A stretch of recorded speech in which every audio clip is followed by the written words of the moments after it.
people deserve dignity and to be treated with respect, no matter what has gone on and where they come from.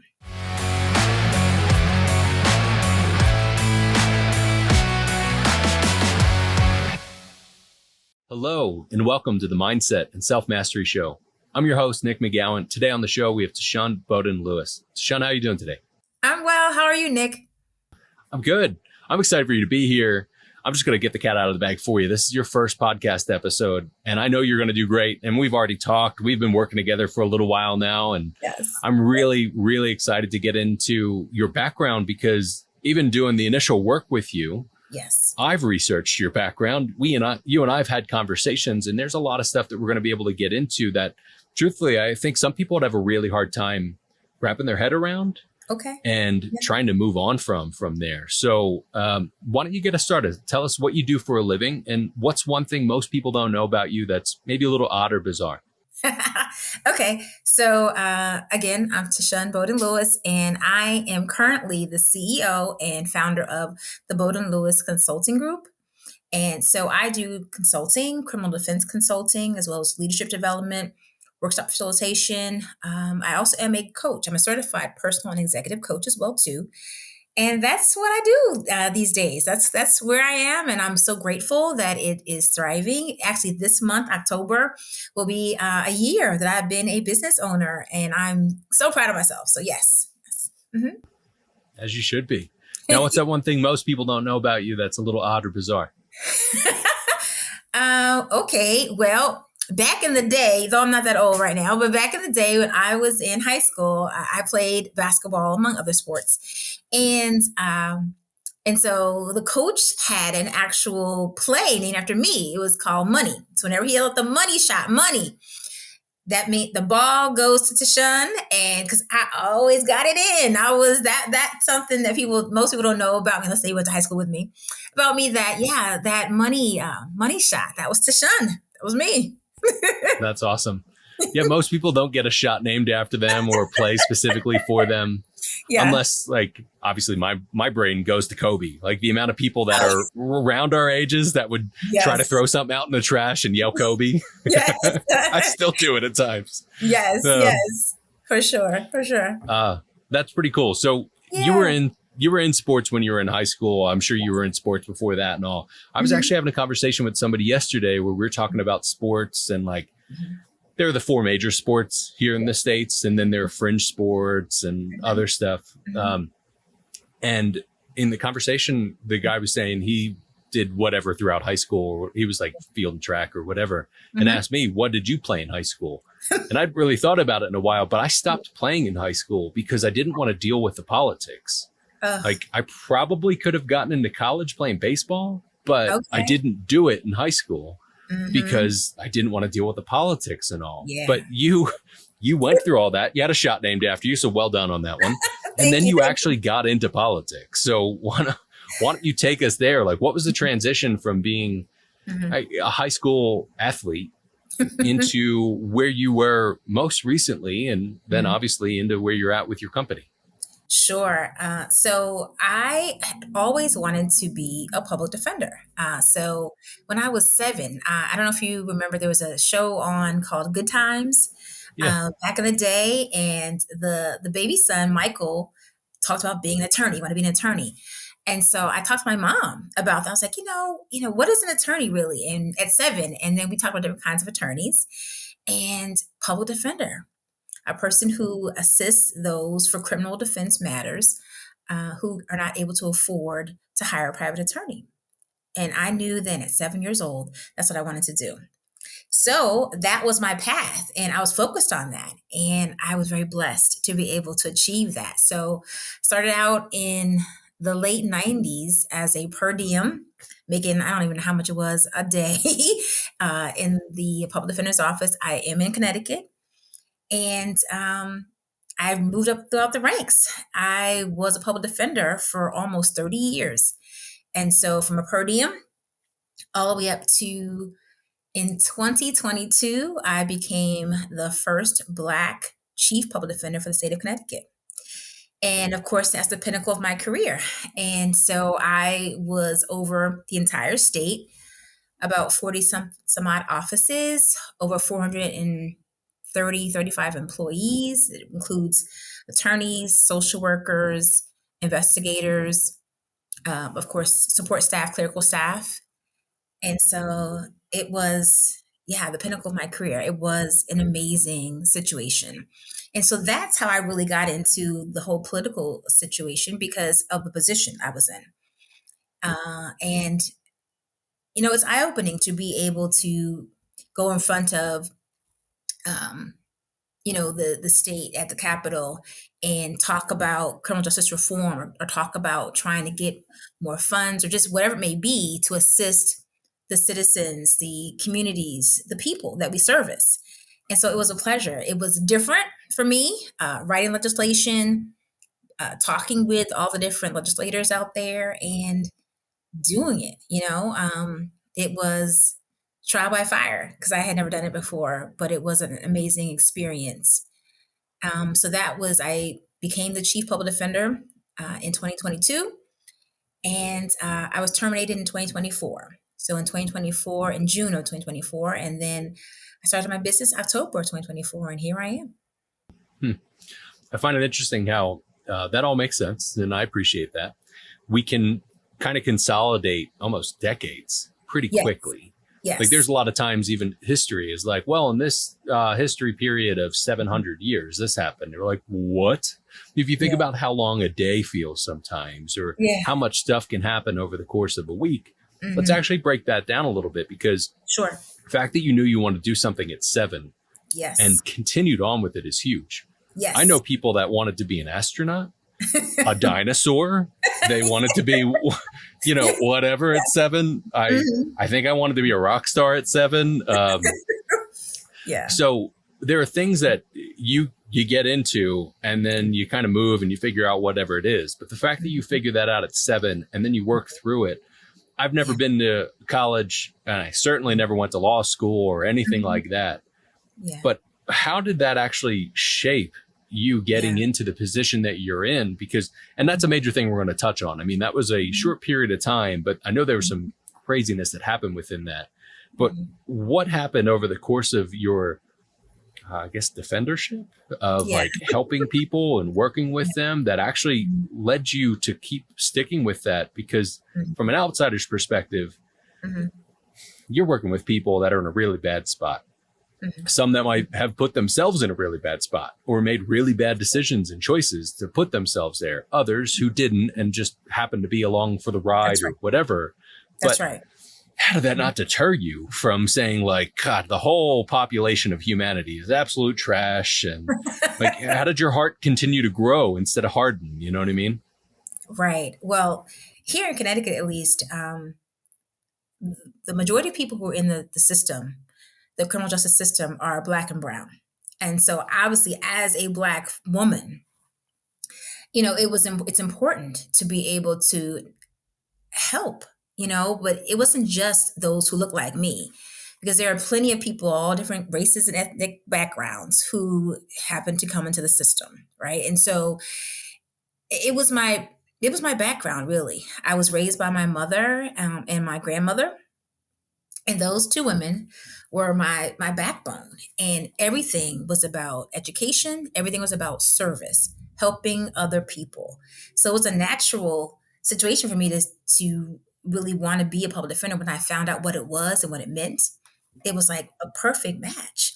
My whole life has been about service and helping other people any way that I can. And so the public defender situation was, yeah, there were many days it was rough. I mean, I've done countless trials, murder trials. I've done a death penalty trial. I mean, the whole thing. Actually, I didn't get to trial. That person was able to get a life sentence without parole. But so they didn't go to trial, but we renegotiated that. But I've been on those kind of cases. Been on cases that are bone chilling, really.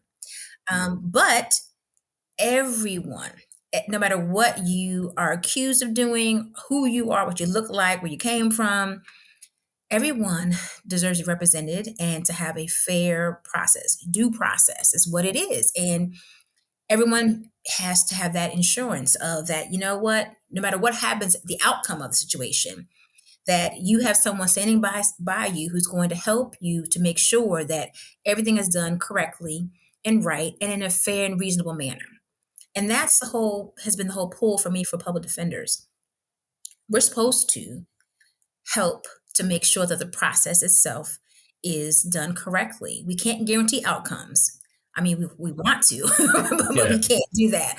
But obviously, like with anything else, when you put your heart into it and you have a passion for it and you really like people, all Hmm. people, um, because as an attorney, as a public defender, I wasn't just the attorney. I was the counselor, the therapist, the mom, the confidant, the preacher, the pastor. I was all of that.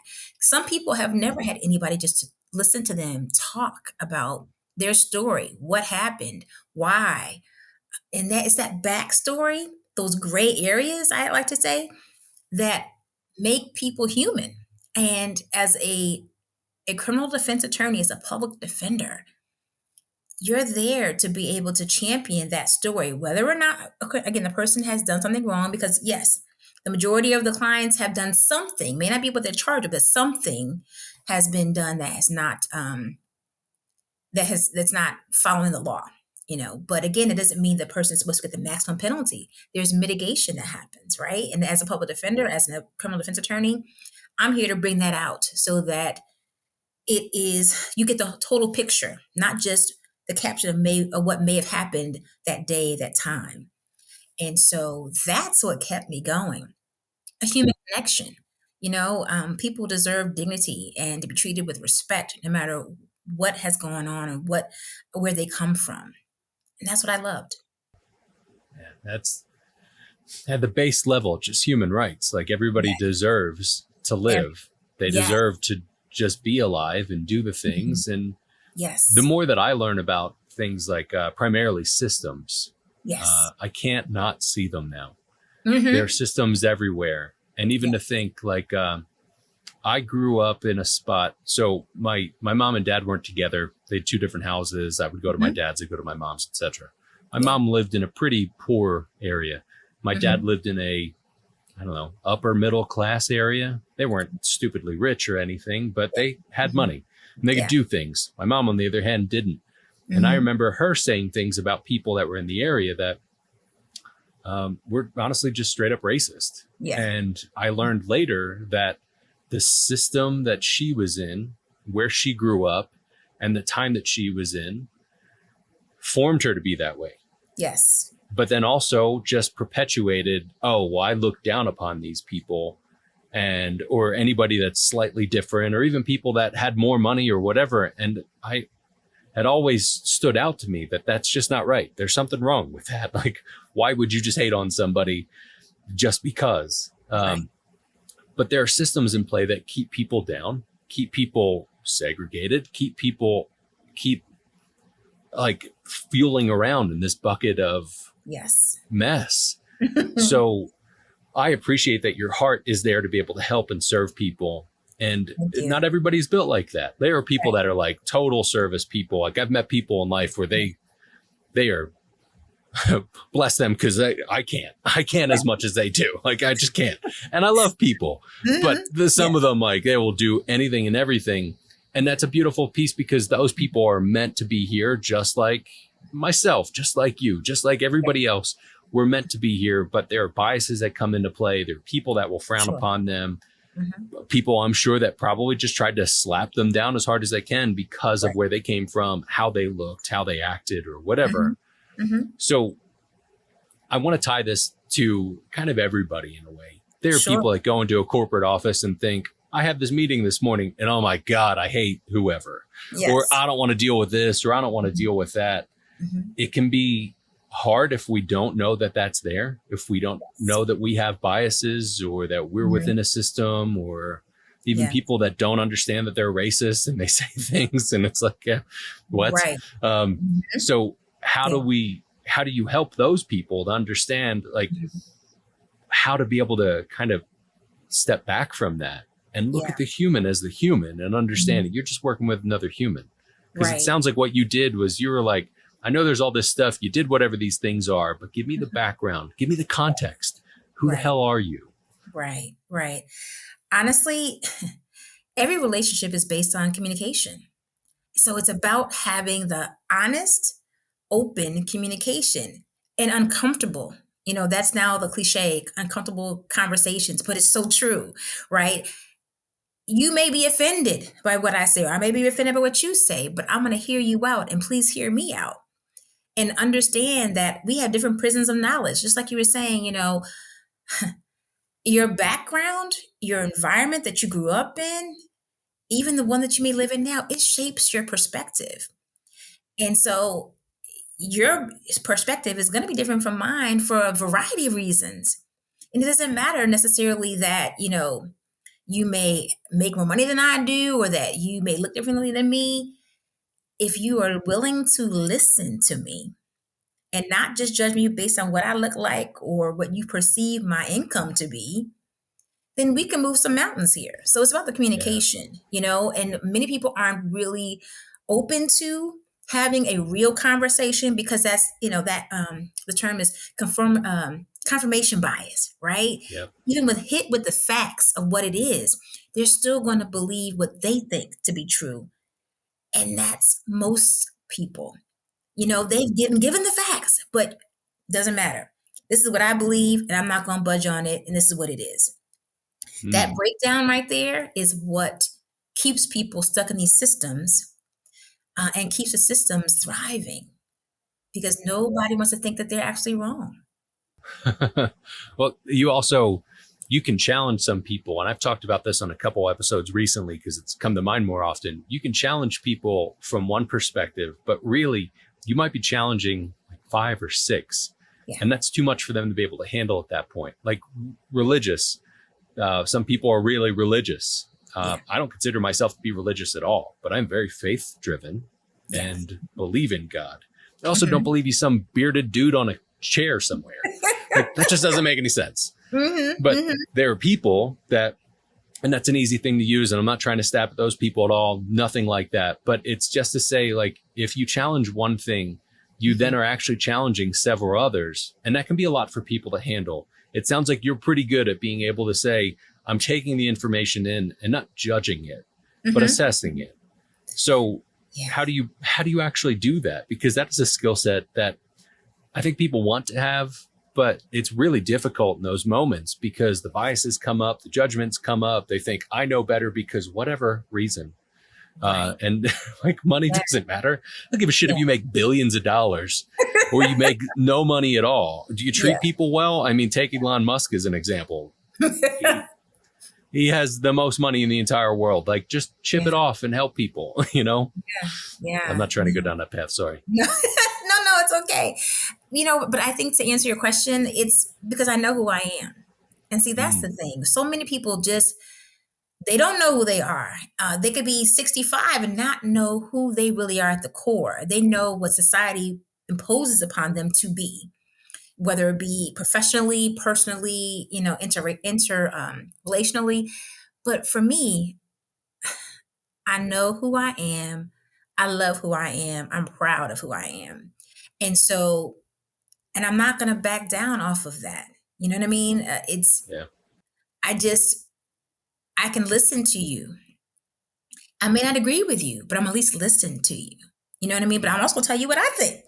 Yeah. I'm not Yeah. going to, mince my words. I want to tell you what I think.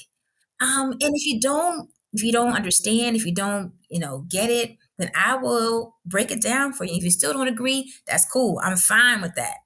Yeah. But I'm not going to change to shun just to make it easier for you or to make something more, just something that's going to be something you can digest uh, Sure.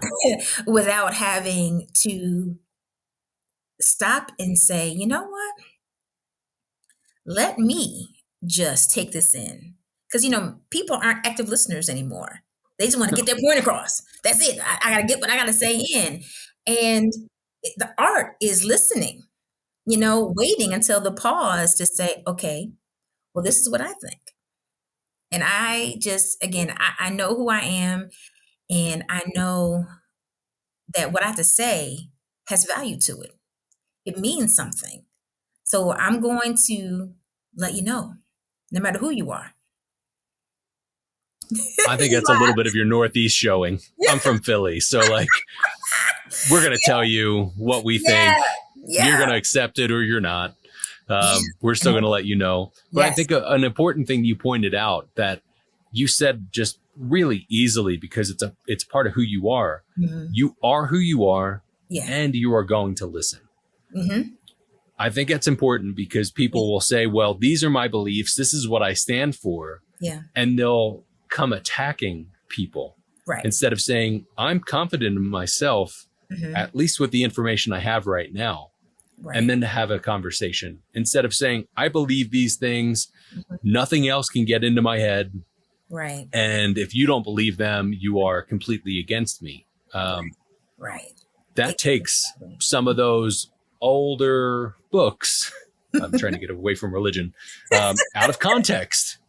Yeah. And that's Right. not exactly what it was. But to be able to say, like, I know who I am. Hmm. However, and along with that, I'm still going to have a conversation. I'm still going to be open. I'm still going to talk and Right.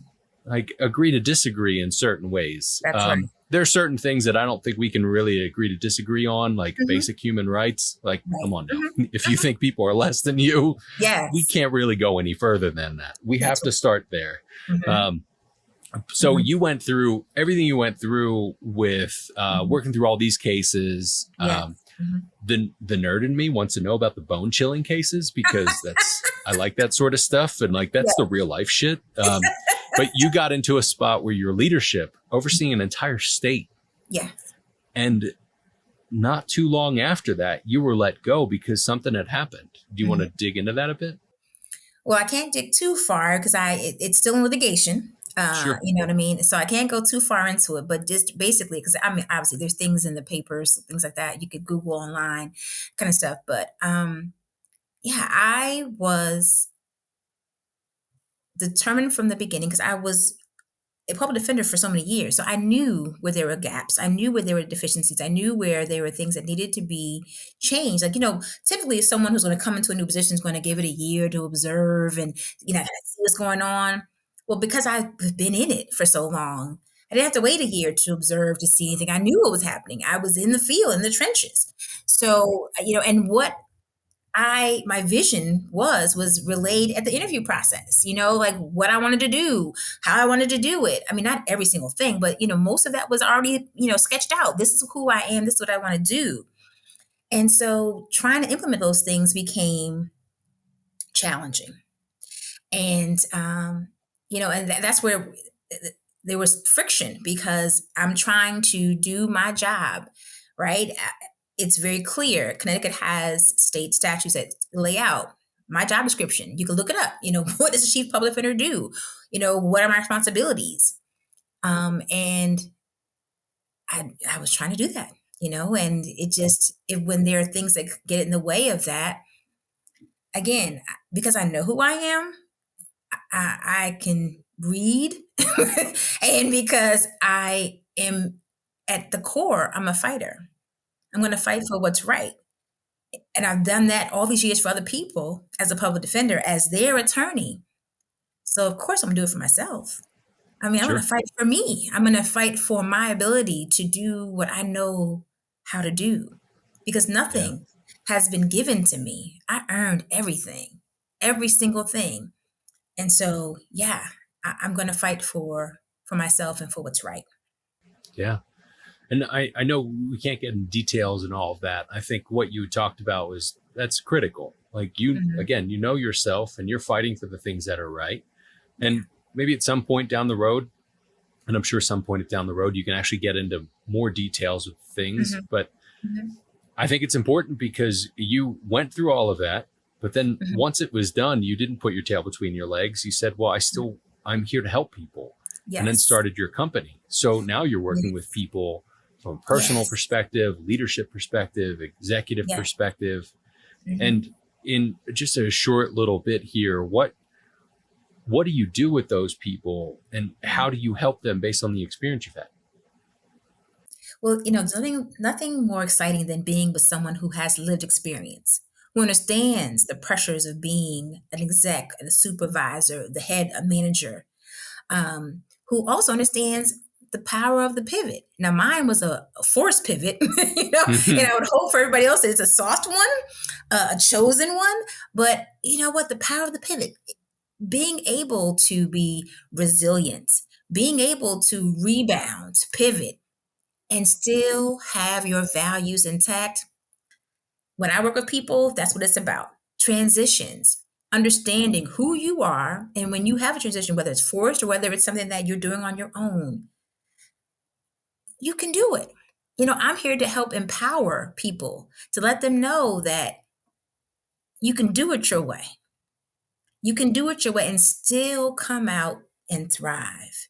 You don't have to um, let someone strip you of who you are, because Yeah. they could take away a title, they could take away the money, they could take away whatever else, but who you are as a person is what got you to that mountaintop, and it'll get you to the next. There's not only one mountaintop. And so that's what my business is about, helping people who are in transition, helping to empower people and equip them with the tools that they need to transform. I'm big into transformation. I want to make sure that people understand that just because you have an obstacle or something comes in your path doesn't mean you can't morph into something bigger and better. Yeah. And the past is the past, you know? So and I love that. Being able, again, it's serving, like you said, serving people. That's my entire life, my life's work, my passion. So I still can do that. And I'm so grateful for that. Yeah. And you're doing it more so and more of a personal level at this Yes. point with these people that are also helping other people. And I've seen some of this in action, even when you and I first connected, like the path to get to us connecting and Yes. how you were like, you do these things? Like, oh my God, I need these. I need help with this stuff. And I think that's awesome because like, as you kind of just move through, you'll meet different people and different Yes. people introduce you. And like, you're Yes. very open to all of that. So with Mhm. everything you're saying and along the lines of all that, what's your Mhm. advice for somebody that's on their path towards self-mastery? Find out who you are. Don't let external validation define you, or don't even crave it. Yeah, it's nice, but there's a saying, give me my flowers, get your own flowers. That's my saying. Get your own. Okay. Know who you are and stand 10 toes down in that. If you are a shifting wave, if you let someone come in, get into your mind, then that's how it's so easy to crawl into a corner or get into a ball in a fetal position and not get back up. Yes, life is going to throw some craziness to you. Because if you had Mm-hmm. asked me 5 years ago, would I be, a business owner now doing something different than what I was doing? I'd be like, no, that wasn't even in my mind. You know what I mean? But there was a bigger plan. You were saying, talking about religion and things like that. I believe in God, okay? And it's about the spiritual aspect of things. And I trust him. I do. And you know what? My life is a living testimony of, yeah, when you trust yourself, know who you are, and you trust him, you're good. You're good. And so that's what it comes down to. Yeah. Well, and so for everybody listening, she didn't say this, but she talked to me about this. Buy yourself flowers. She literally does that weekly. So not only is she saying this, she actively does those things, even to the point of just the flowers. Yes. Yes. Well, Tashun, it's been awesome having you on. I appreciate you Thank so you. much. And before I let you go, where can people find you and where can they connect with you? Oh, definitely. Yes. And so I'm on a few social media sites. I have a website, bowdenlewisgroup.com, and Instagram, the Bowden Lewis group, consulting group. I'm on Facebook. I'm on LinkedIn as well, too. Just look to Shun Bowden Lewis Esquire, and I'm there. So I'm always looking to help. So if you would like to partner with me, I'm available. Awesome. And we're going to have all that in the show notes too. Again, it's been a pleasure to have you on today. Appreciate your Thank time. you. All right. Thanks, Nick.